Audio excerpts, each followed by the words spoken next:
Good evening बच्चों। आज class 7 का और यह साइंस विषय है।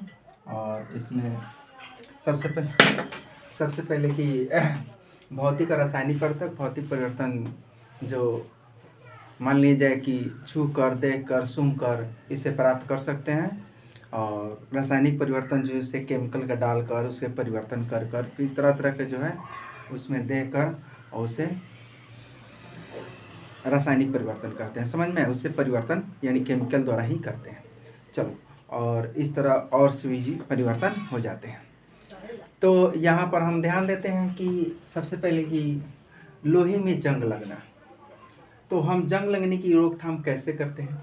सबसे पहले कि लोहे में जंग लगना, तो लोहे में वस्तुओं को हम हवा और नमी के संपर्क में आने से बचाते हैं और ऐसे यानी ग्रीस अथवा पेंट लगाकर। और एक अन्य उपाय लोहे के ऊपर क्रोमियम अथवा जस्ता के जिंक जैसी किसी धातु को परत, जैसे लोहा जैसे कि देखता है साइकिल हैंडल में यानी कि जस्ता उस्ता का परत चढ़ाया जाता है। जैसे गेट उट पर लोहा का गेट लगाया जाता है, देखता है पेंट उंट कर कर उसे जो है उसे कर कर जो है उसे मैंने जंग लगने से बचाते हैं। नेक्स्ट है कि क्रिस्टलीकरण। तो क्रिस्टलीकरण का क्या है कि आप आपस दिखाई देने वाले परिवर्तन को भौतिक अथवा रासायनिक परिवर्तन के रूप में पहचानने का भी प्रयास कीजिए। देखो क्रिस्टलीकरण, तो क्रिस्टलीकरण मान लीजिए कि कुछ परिवर्तन दिया हुआ है, उस परिवर्तन को हम क्या क्या कह सकते हैं। देखो ध्यान से, तो ध्यान दो। देखो अपने आसपास कर रहा है, अपने आसपास दिखाई देने वाले। तो आसपास क्या दिखाई देता है? ध्यान से सुनो। बल्ब का जलना, देखो भौतिक परिवर्तन। बल्ब जलता है तो क्या भौतिक परिवर्तन हम देखते हैं। और पंखे का चलना भौतिक परिवर्तन। बल्ब का जलना भौतिक परिवर्तन, पंखे का चलना भौतिक परिवर्तन, रेडियो का बजना भौतिक परिवर्तन, दिन और रात होना भौतिक परिवर्तन, चंद्रमा का घटना बढ़ना भौतिक परिवर्तन, फूल का खिलना रासायनिक। हाँ देखो, फूल का खिलना रासायनिक, एक सिर्फ फूल का खिलना रासायनिक परिवर्तन, बर्फ का पिघलना भौतिक परिवर्तन, जल का वाष्प बनना भौतिक परिवर्तन, यानी बिजली की चमकना भौतिक परिवर्तन। तो समझ सकते हैं कि फूल का एक सिर्फ खिलना जो है रासायनिक परिवर्तन, क्योंकि फूल जब खिल जाता है तो फिर से उसको कली यानी कि उसको नहीं बना सकता। तो इस प्रकार वो फूल के खिलना तो रासायनिक परिवर्तन। फूल के खिलना क्या है? रासायनिक परिवर्तन है। उसके बाद अभ्यास कुछ प्रश्न है। तो निम्नलिखित में कथनों पर परतंत्रों पर होने वाले परिवर्तन को भौतिक अथवा रासायनिक परिवर्तन के रूप में कहते हैं। तो सब वर्गीकृत करना है। प्रकाश संश्लेषण, अभी तुमको प्रकाश संश्लेषण से क्या क्या बताया है? तो भौतिक परिवर्तन पर देखो प्रकाश संश्लेषण से क्या है इसमें। देखो सबसे पहले अभी एक बताए हैं कि प्रकाश, देखो बल्ब का जलना, पंखे का चलना, दिन और रात होना, तो बिजली का चमकना, ये सब जो है भौतिक परिवर्तन है। लेकिन इसमें मुख्य रूप से अगर प्रकाश संश्लेषण कर रहे हैं, प्रकाश संश्लेषण की क्रिया जो है रासायनिक परिवर्तन में आते हैं। क्या आते हैं? प्रकाश संश्लेषण के रासायनिक परिवर्तन की सूर्य से प्रकाश का देकर वह जो है वो भोजन पत्तियां बनाती है, उसी प्रकाश संश्लेषण की क्रिया। तो इसलिए रासायनिक परिवर्तन। जल में शक्कर को घोलना, ये सब जो है रासायनिक। जल में अगर शक्कर घोल दिया जाए तो फिर से शक्कर नहीं बन पाए इसलिए रासायनिक परिवर्तन। कोयलों को जलना, देखो कोयलों को जलना भी ये सब क्या है? तुम्हारा रासायनिक परिवर्तन। अगर कोयला जल जाता है तो फिर से ये क्या होता है? इनकी ये रासायनिक परिवर्तन है। आगे मोम का पिघलना, हाँ पिघल जाता है फिर से उसको मोम बनाई जाती है, तुम्हारा भौतिक परिवर्तन में आ जाता है। मोम का पिघलना क्या हो जाता है? यानी तुम्हारा भौतिक परिवर्तन में आ जाता है। आगे है कि देखो एल्युमिनियम के टुकड़ों को पीट कर उसको पतला पत्र फाइल बनाना, हाँ ठीक है। ये अभी जो क्या मान लीजिए एल्युमिनियम को पीट कर फिर से बनाया जाता है, ये सब भौतिक परिवर्तन। फिर से हम उसको गलाकर फिर से एल्युमिनियम बना सकते हैं, ये सब भौतिक परिवर्तन है। आगे मोम को जलाना, देखो भोजन का पचना, तो भोजन का पचना तुमको यह भौतिक यानी कि मान लीजिए कि भोजन अपच है यानी कि फिर से दोबारा यानी केमिकल डाल दे से फिर से दोबारा भोजन का पचना।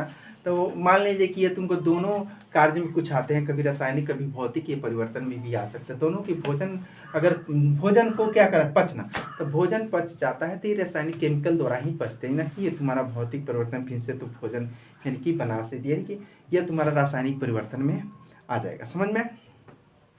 आगे देखो ध्यान से। नेक्स्ट दूसरा प्रश्न है कि बताइए कि निम्नलिखित कथनों में सत्य असत्य सत्य को और अपनी अभ्यास के पुस्तिका में उसे सही करके देखा। देखो कौन सत्य है? देखो लकड़ी के लट्ठों को टुकड़ों में काटना यह रासायनिक परिवर्तन है। देखो लकड़ी के लट्ठों को अगर काट रहे हैं तो तुम्हारा क्या आ जाएगा, यह जो है तुम्हारा, देखो ध्यान से, लकड़ी के लट्ठा क्या करा है, यह असत्य है क्योंकि यह रासायनिक परिवर्तन कर रहा है। क्या करा है, ये तुम्हारा लकड़ी के लट्ठे को रासायनिक परिवर्तन कर रहा है, तो ये क्या है, असत्य हो जाएगा। ये क्या है, असत्य, क्योंकि लकड़ी के टुकड़ों को मान लीजिए कि तो लकड़ी ही ना है, उसको जला के देंगे तब रासायनिक परिवर्तन हो जाएगा।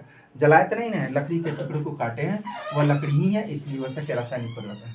अब पतियों से खाद का बनना, अब देखो पतियों को खाद से बनना, यानी ये भी देखो पतियों को खाद से बनना एक भौतिक परिवर्तन नहीं, पति जब वह दूसरे रूप में परिवर्तन हो जाते हैं तो वो रासायनिक परिवर्तन है, ये भी असत्य हो जाएगा। ये भी क्या हो जाएगा, पति क्या हो जाता है, दूसरे रूप में परिवर्तन हो जाते हैं, ये भी क्या हो जाता है, तो यह क्या भौतिक नहीं रह गया, क्या हुआ, रासायनिक।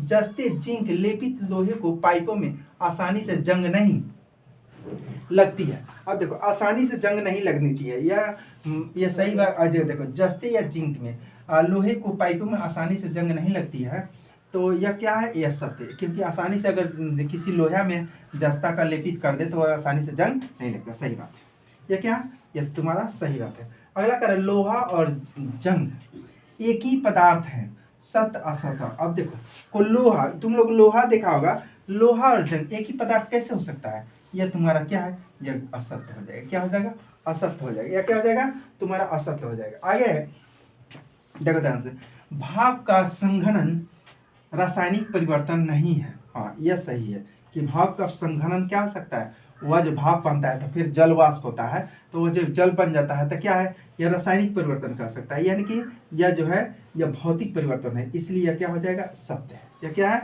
सत्य है। यह क्या है, रासायनिक परिवर्तन नहीं है, इसलिए क्या हो जाएगा, सत्य हो जाएगा। आगे तीसरा प्रश्न देखो ध्यान से, निम्नलिखित कथनों को रिक्त स्थानों को भरिए। जब कार्बन डाइऑक्साइड को चूने के पानी में प्रवाहित किया जाता है तो यह खाली स्थान बनने के कारण दूधिया हो जाता है। देखो खाली स्थान बनने के कारण क्या, कैल्शियम कार्बोनेट, इसमें क्या हो जाएगा, कैल्शियम कार्बोनेट बनने के कारण क्या, कैल्शियम कार्बोनेट बनने के कारण वो दूधिया हो जाता है। नेक्स्ट है, खाने के सोडे का रासायनिक है, देखो नाम खाली स्थान है, तो खाने के सोडे को सोडियम हाइड्रोकार्बोनेट, इसमें क्या बताएगा, सोडियम हाइड्रोकार्बोनेट, क्या होता है, सोडियम हाइड्रोकार्बोनेट। आगे ऐसी दो विधियां जिनके द्वारा लोहे के जंग लगने से बचाया जा सकता है। तो मान ली कि लोहे के जंग अभी है जस्ताकरण और तथा ग्रीस, यानी कि क्या होता है, पेंटिंग करो, यश लेपन करो, जस्तीकरण करो, इसमें क्या है, पेंटिंग करो, यश लेपन करो, जस्तीकरण करो, वो बच जा सकता है। ठीक है। अगला है कि ऐसे परिवर्तन भौतिक परिवर्तन कहलाते हैं जिनमें किसी पदार्थ के केवल खाली स्थान गुणों में परिवर्तन होता है। और देखो ऐसे परिवर्तन, तो यह क्या भौतिक परिवर्तन, कैसे ऐसे परिवर्तन भौतिक परिवर्तन कहलाते हैं जिनमें जिसके किसी पदार्थ के केवल भौतिक गुणों में परिवर्तन होते हैं, किसके गुणों में, भौतिक गुणों में परिवर्तन होते हैं। नेक्स्ट है कि ऐसे परिवर्तन जिनमें से नए पदार्थ बनते हैं। अब नए पदार्थ बनते हैं तो तुमको अभी पता है कि ऐसे परिवर्तन जिनमें नए पदार्थ बनते हैं उसमें क्या हो सकता है, रासायनिक परिवर्तन। क्या हो जाता है, क्योंकि अपना रूप चेंज कर दिया तो इसलिए क्या हो जाएगा, रासायनिक परिवर्तन हो जाएगा। क्या कहलाता है, रासायनिक परिवर्तन। चलो अगला है कि जब नींबू के रस में खाने के सोडा मिलाया जाता है तो बुलबुले बनते हैं और गैस निकलती है, यह किस प्रकार का परिवर्तन। अब देखो जब नींबू का रस को खाने के सोडा में मिलाया जाता है तो जब नींबू के यह रस रासायनिक परिवर्तन है, या क्या है, यहाँ एक पदार्थ है और तथा कार्बन डाइऑक्साइड तथा गैस मुक्त होती है। यहाँ क्या हो रहा है, यहाँ गैस निकल रहा है और कार्बन डाइऑक्साइड गैस बुलबुला है, तो गैस जब बन रहा है, गैस निकलती है, तो क्या हो जाएगा, यह रासायनिक परिवर्तन। क्या हो जाएगा, रासायनिक परिवर्तन। और आगे कि जब कोई मोमबत्ती जलती है तो भौतिक परिवर्तन और रासायनिक परिवर्तन दोनों होते हैं। परिवर्तन की पहचान कीजिए। ऐसे ही किसी ज्ञात प्रक्रम का एक और उदाहरण दीजिए जिसमें से भौतिक परिवर्तन रासायनिक परिवर्तनों दोनों होते हैं।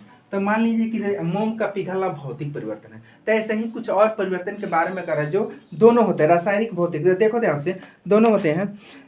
देखो पहले मोमबत्ती पिघलती है फिर भी वाष्पीकृत होती है, उसके बाद भी जलती है। मोमबत्ती का पिघलना एक भौतिक परिवर्तन, जब तक पिघले हुए मोम को वापस ठोस से किसी जा सकता कोई नया पदार्थ न बने। जब मोम को भाप जलती है तो धुआं और कार्बन डाइऑक्साइड बनते हैं, नए पदार्थ को होते हैं, एक रासायनिक परिवर्तन।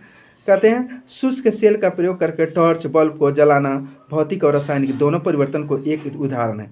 शुष्क बल्ब क्या करते हैं, शुष्क बल्ब जो पेन टच बैटरी आते हैं, शुष्क बल्ब का प्रयोग करके यानी कि करके वह टॉर्च बल्ब का देखो उसमें भौतिक और रासायनिक दोनों आते हैं परिवर्तन।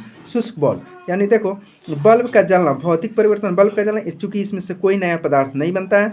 शुष्क सेल से यानी करंट का इसके अंदर स्थित रासायनिक परिवर्तन है, क्योंकि शुष्क सेल, अब देखो ड्राई, क्योंकि यहाँ सेल भी भीतरी रासायनिक धीरे धीरे नए पदार्थ बदलते हैं, धीरे धीरे क्या होते हैं नए पदार्थ बनते हैं, दोनों शुष्क सेल रासायनिक भौतिक दोनों। तो इस प्रकार अंत में सेल बेकार हो जाता है, अतः यह के रासायनिक परिवर्तन है। यह क्या हो जाता है, एक रासायनिक परिवर्तन होकर वो जलते जलते बेकार हो जाते हैं। तो सबसे यह समझ लो कि भौतिक परिवर्तन या रासायनिक का मतलब गुणों में परिवर्तन, उसको क्या कहते हैं नए पदार्थ को बनना, नए चीज को बनना, उनके गुणों में परिवर्तन, यही सब क्या होते हैं, यह रासायनिक परिवर्तन है। भौतिक परिवर्तन किसी भी प्रकार के उसको गुणों में परिवर्तन न होना, सेम वहीं रहना, यह भौतिक परिवर्तन कहलाते हैं। ठीक है, थैंक यू बच्चों, आगे नेक्स्ट है।